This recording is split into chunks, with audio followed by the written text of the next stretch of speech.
Hector, it's Kamala Harris. How are you? Oh, my goodness. How are you? I am very well. It's good to talk with you. I follow you in social media. I saw that you have 50 million people following you. I'm one of those. So I saw a very heartfelt, post that you did back. I don't know if you remember. It was January 8, 2020. And the post, you wrote this: our government failed Puerto Rico once already. We can do it again. You basically put a New York Times photo, and it resembles the power outage affects 2/3 of Puerto Rico after earthquake. Vice President Harris, with an oncoming trip to the island, I ask you, what had the Biden-Harris administration accomplished in the past 4 years that had benefited the people of Puerto Rico? So thank you, Hector. And let me just start by saying this. My sense of commitment to Puerto Rico, it extends beyond being vice president. In fact, when I was in the United States Senate, when I joined the Senate, knowing that Puerto Rico did not have and still does not have a senator, I prioritized being aware of the needs of the people of the island, so that I could make sure that there were voices that represent the island and the people in the United States Senate and everywhere. And part of my work then included to fight to make sure that people got resources. In particular, I went to Puerto Rico in 2017 after Hurricane Maria and authored a bill to study the mortality counts. Remember, that was a big issue. I fought to ensure that Puerto Rico received equitable share of COVID aid after I became vice president. And the feeling that I have is that what we have to do is focus our support for Puerto Rico's recovery and renewal. And as vice president then, with the president, we have been focused on tens of billions of dollars in money for Puerto Rico. That includes, for example, infrastructure and clean energy in Puerto Rico. In fact, $2 billion. And that's part of what will be part of my visit, this upcoming visit. Also, in terms of high-speed internet and making sure that people have affordable high-speed internet. We've connected over 660,000 households to high-speed internet. And then energy rebates so that people and families can cut their energy costs.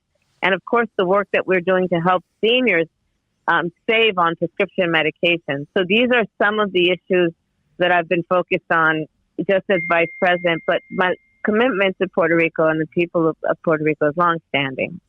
I really appreciate, because we that moved from Puerto Rico to the States, to the mainland, we live here, we work here, but our heart's still there. And, we are people that are huggable, people that look for each other. It doesn't matter where we at. So last week, Puerto Rico held an election to pick the Democratic delegate for the convention. I think that it's going to be April 28th. It's going to be the presidential primaries out in Puerto Rico. But what happens is that over 8,000 attended, which has been considered one of the most successful in years. What's going on? What's going in Puerto Rico, this unusual sense to become part of the Democratic Party? Do you promise the statehood? What's going on there? So, I mean, first, let me just say 8,000 people showing up really speaks to the enthusiasm that people have about, this election and the importance of staying active. I mean, in terms of Puerto Rico, in terms of its status, in terms of statehood, listen, I support self-determination and respect, and make sure that I will act on whatever decision the Puerto Rican people make in terms of the future of that issue. In terms of people participating at the upcoming convention, I would like to see as many people as possible participate in every way they can. So I know that you're going to be there, I think then the 25th is going to be Friday. You're going to be visiting Puerto Rico. Yes, I'll be there then, and I'm really looking forward to it. I'm going to be visiting a number of locations and speaking with people, but a big part of my emphasis of my trip is going to be on what we need to do to support economically Puerto Rico. A lot of it is going to be about what we can do that is about clean energy economy and making sure it's about job creation in Puerto Rico for Puerto Ricans, what we can do in terms of building back up the infrastructure around, just what the damage was from both Maria and Irma, and also just making sure that it's about supporting the economy in every way that supports the families of Puerto Rico. I'm planning on spending a lot of my time, if I can do it, is outside of San Juan proper. I know a lot of people who come from the mainland go to San Juan, but I think it's important for me to also be outside of San Juan proper. So that's my intention. You're going to stay there one day, or is it going to be touch and go? I'm trying to figure that out, right? It depends on what's happening everywhere else in the world. That's usually how I have to decide how my trips go. But I'll definitely be there for at least one day. Okay, awesome. You and rapper Fat Joe team up for the discussion on easing marijuana penalty. What was the outcome after that meeting that I saw that he wants to control the press conference? So I asked him to, he and I have done work together, and I asked Fat Joe to come and moderate a discussion that I was leading around what we have done to pardon people who have been convicted of federal marijuana possession. I mean, what I said then, I'll say it to you and your listeners. I just believe nobody should have to go to jail for smoking weed. And so that Joe came, and we had a few individuals who have been pardoned under the policies that Joe Biden and I have, and to talk about second chances and the importance of giving people second chances. I think that so much of this is about, it's about what we should do in terms of understanding that everyone has the ability to come back and be productive, but we have to give them the support to be able to do that, and that's what Fat Joe came to join me in my office in the White House, and then we had a meeting in the Roosevelt Room in the White House.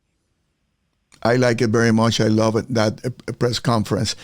Have you heard about the Puerto Rican trap singer Bad Bunny? Have you been able to meet him? Of course. Do you know about his music? I've not met him yet, but he's one of my favorites. No. Did you see him on the Oscars? Yes, of course. He was speaking Spanish. Did you see? He was so good, wasn't he? He spoke Spanish. So he was so good. Do you have a playlist in your phone? Sadly, the things that I just have to spend my time on are these big binders of briefing documents. But I'm a huge fan of his. I like how he's also been focused on voting. Yes, I know. He's such a great artist. He's so talented. He has a real gift, but he also is a leader. He knows that he can be a community and a civic leader, and he takes that on, and I think it's so wonderful about him. I love watching that. Let me tell you one thing, as an advice of being Puerto Rican and being in media for all my life. If you have a time to meet with him in Puerto Rico, I really believe that through his eye, through his experiences, becoming basically he was a bagger in a shopping market, I think like 5 or 6 years ago. I think that it will be good for you to have this sense of how people from Puerto Rico can do great things if you put him in conditions to do and obtain those opportunities. That's so right. That's beautifully said. I agree with you. I agree with you so strongly. I agree with you. Lastly, you keep setting new records as the first female VP, the youngest VP, and now you were the first to visit an abortion clinic. What was your takeaway, and how do those relate to our female Latinas?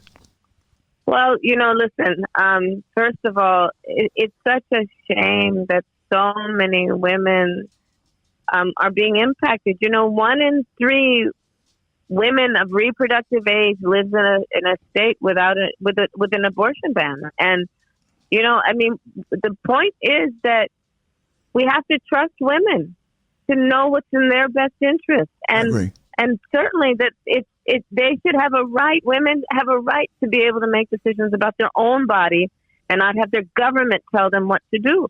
And honestly, I think most people agree, you don't have to abandon your faith or deeply held beliefs to agree. The government should not be telling her what to do. If she chooses, she'll consult with her priest or her pastor or whomever. But the government should not be telling her what to do. I agree with you 100%. Let me ask you a question. You are in the line of succession in case that something happens to the President of the United States. God permits that he's in good health. But are you ready to become a President of the United States? That you're going to become the person that received that phone call at 3 o'clock in the morning?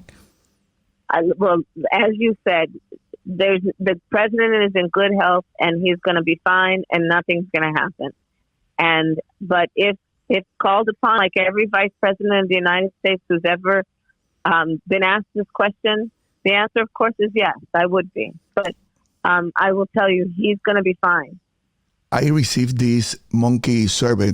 Do you know what the monkey survey is all about? Where companies want to know where are their employees. And I received here in iHeartMedia today, and this was the question. Do you feel happy and excited about your actual job?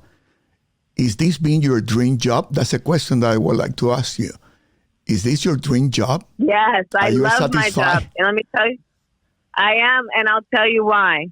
Because I have the blessing of being able to do work that lifts people up and that thinks about them and then does the work that is about hearing their voices and hopefully lifting up their condition.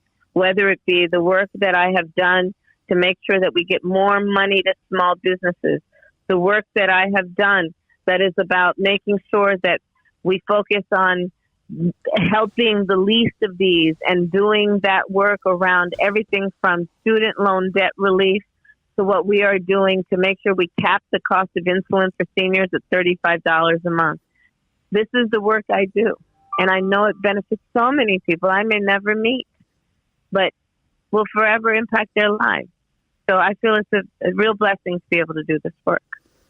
I would like to give you some kind of tips where you can become a very, very close to the heart of Puerto Rican. It's going to be very simple. Okay. Do you know the word Boricua, what that means?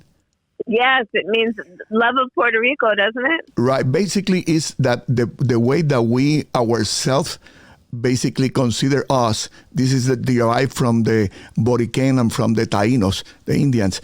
We use Boricua to express cultural pride to the island. So if you go there and you say, "What's up, Boricuas?" If you say it in Spanish, it will be a drop a mic. You say, "¿Cómo están Boricuas?"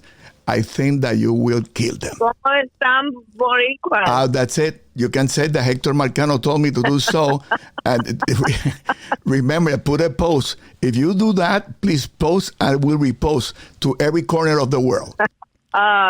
Thank you. Okay, I'm going to practice it. Okay. ¿Cómo están Boricuas? Boricuas. Thank you very much, Madam Vice President. I wish you the best. I don't need to say to you safe travel because you travel in the best airline ever. So I hope to see you well, and thank you very much. I hope this is going to be the first of many interviews in the near future. I look forward to it, and thank you for the time. Thank you very much. Take care and be well. Take care. Bye-bye.